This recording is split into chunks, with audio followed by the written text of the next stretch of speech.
Welcome to an audiobook entitled Parish Management and Operations, The Buck Stops Here, narrated by Catholic author Michael Brinda. We hope you enjoy the segment and find it useful in your ministerial work. Chapter 6, On Those We Serve Through PMO.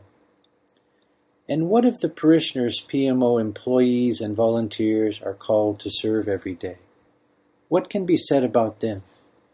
Predictably, such people are by their fundamental nature not as apt to speak up when they receive mediocre or below-average service. Why is that? It is because the entire paradigm of the parishioner-PMO interaction transaction lends itself to a servant-master mentality.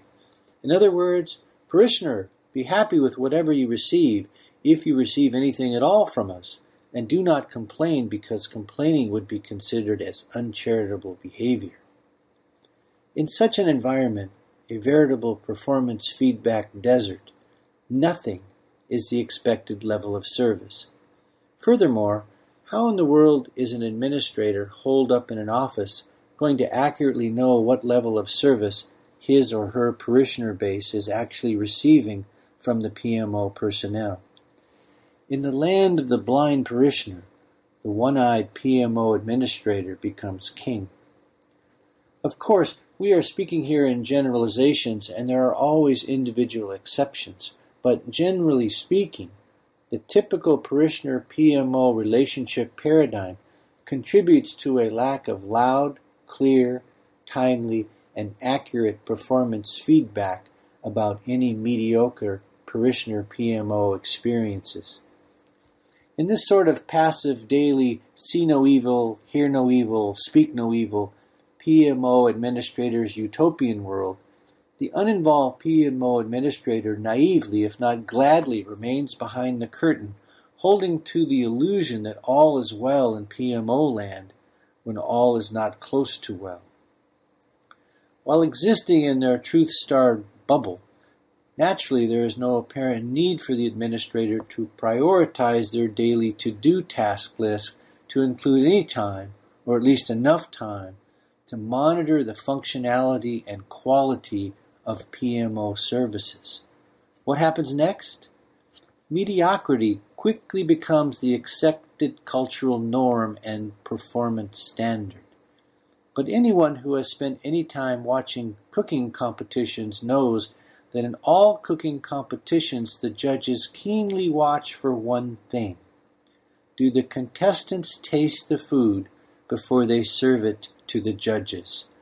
Do the contestants have any idea how their food actually tastes and what quality they are serving? Or do they just go by best visual guess and fall for the illusion that their professed busyness while cooking, through some mysterious default alchemy, produce superior results? For example, some years ago, David Copperfield appeared to make me disappear from the stage of a packed auditorium, and mere seconds later appeared to reappear standing at the back of the auditorium. My wife was disappointed I reappeared, but that's another story. What really happened is an entirely different story, but this example illustrates that even when you are paying close attention, you can be fooled. So just imagine how bad PMO can be if you are not watching at all, or do not fully understand what you are seeing and misinterpret employee and volunteer busyness for effectiveness. To assist in the saving of souls is why we must learn to become superior PMO administrators. But we can and should embrace business principles to further this end.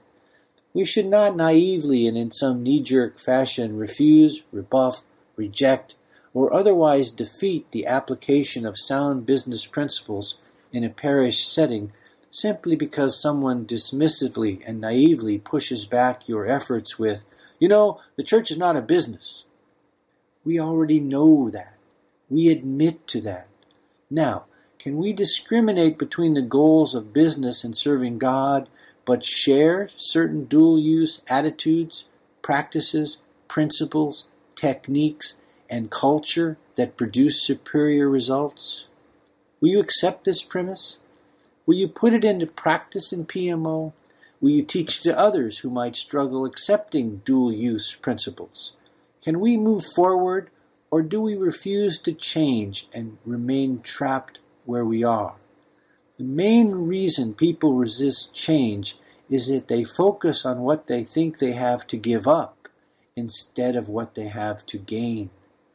As the leader of the PMO band, it is your job to help anyone overcome his or her mental barriers to accepting qualified business principles within PMO. Chapter 7. The Essence of PMO Service to Parishioners. What does it mean to administer a parish, specifically in a PMO context? To administer the parish in a superior manner is to mean performing any task whereby it can be said that in the performance of that task we are directly or indirectly furthering the goal of saving souls. Remember, saving souls is a multifaceted, multidimensional activity. It does not require a huge leap of faith to make the connection, for example, that an efficient and competent parish office staff furthers the saving of souls by serving the many and diverse non-sacramental needs of parishioners, clearly not in the same spiritually profound sense as participating in the sacraments, but in the sense that a parishioner who is apathetic or frustrated by a lack of superior services provided by the parish is certainly in a less than optimal mental state to receive the sacraments and the Word than one who is well served by robust PMO. For example, a parishioner who is given the wrong start date for the parish's RCIA course, or no date at all because the person who answered the phone not only has no idea, but lacks the why training necessary to capture the caller's information in order to call them back. In her frustration over now starting the course late, chooses not to join the course at all. Oh, that's not good. And precisely who benefited from that blown PMO information exchange and predictable outcome? Nobody. What about the long-time parishioner who is dying? His family calls for their priest to administer the anointing of the sixth sacrament, but the message is lost, the parishioner dies, and no priest ever shows up. How is that acceptable PMO service to parishioners? What about when payday rolls around, but your new hire employee does not receive her first paycheck, but everybody else does? Did you ever have 2 funerals or weddings scheduled on the same day at the same time? That's just a lovely scene, said the comedy movie screenwriter, especially when the people arriving are not yet aware they are present for different events and begin to gather and mingle together. Here you should feel free to insert your own personal PMO-based horror stories. However, what is paramount is that you do not insert yourself and your personal reaction to any such situations and in so many words declare, "But those mistakes would not bother me. I would understand being poorly served. It was just an accident. Mistakes happen. I would forgive." Why must you avoid this line of thinking in this context? Because this is not about how you would react. That's why. Here is the cardinal rule to follow in PMO. We must meet people where they are, not where we wish them to be. It makes no difference whatsoever that you would not be angry at the person who gave you the wrong RCIA start date, or who failed to inform the priest your mother was dying, or submit an accurate payroll, etc., etc. It makes no difference that you personally would not shake your fist at God for missing administering the anointing of the sixth sacrament due to someone else's failure to perform and or to be adequately trained and supervised. What matters here is that you understand that these are potentially the very real reaction of community members meant to be served by the parish, and in the failure to serve them, and serve them in a superior manner, we are actually working against our goal of saving souls. Oh, that's not good. It is not for any of us to demand a holy and saintly reaction to poor service, or anything less than superior service, from people who are fundamentally at a different point in their faith walk with Christ. We meet people where they are, not where we wish them to be. People will walk away from their church, if not their faith as well, and not come back over what you might consider a trivial matter. It is imperative a PMO administrator possesses the so-called view from the pew, which is the ability to mentally walk in the same shoes as all those they have promised to serve. If you cannot relate to those you serve, regardless of where they are on the faith spectrum, you will more often than not do a poor job of serving them. Your personal opinion and point of view is not the yardstick by which others measure PMO results or react to being poorly served. So we return now to revealing the more nuanced meaning of those who know how will always work for those who know why. In our specific PMO context, it means precisely this. We have now come to accept and understand why tested, tried, and true principles of business management and operations, such as those presented here, will fit and lead to the saving of souls, either directly or indirectly, within a PMO environment. We will joyfully commit ourselves to learning these principles, both the art and the science, not eschew or avoid them simply because the realm of business is not our personal vocational calling. We embrace this belief with a charitable heart so that we might be of greater service to Christ and His church. No obstacle will become an excuse crutch for us to do little or nothing about less than superior service. Indeed, we will sometimes leave the riverbanks of our typical comfort zone in the pursuit of service of others, because one glance at Christ on the cross certainly tells us He left His comfort zone for us, don't you think? The reality is that by embracing and subsequently teaching others who report to you business principles categorically can and will apply in a PMO environment, perhaps even though you have no desire to ever touch such principles in your vocation. By accepting your duty to do so, you are demonstrating the historical character of self-sacrifice that has been demonstrated to date by all the saints for His sake and the building of His kingdom. That is not a bad group to be a member of. Chapter 8, on mediocrity in PMO service. We are fortunate today that the issues summarized so far have been recognized in the church at large. We now have great, not merely good, educational resources to read and learn core principles germane to practicing sound PMO science.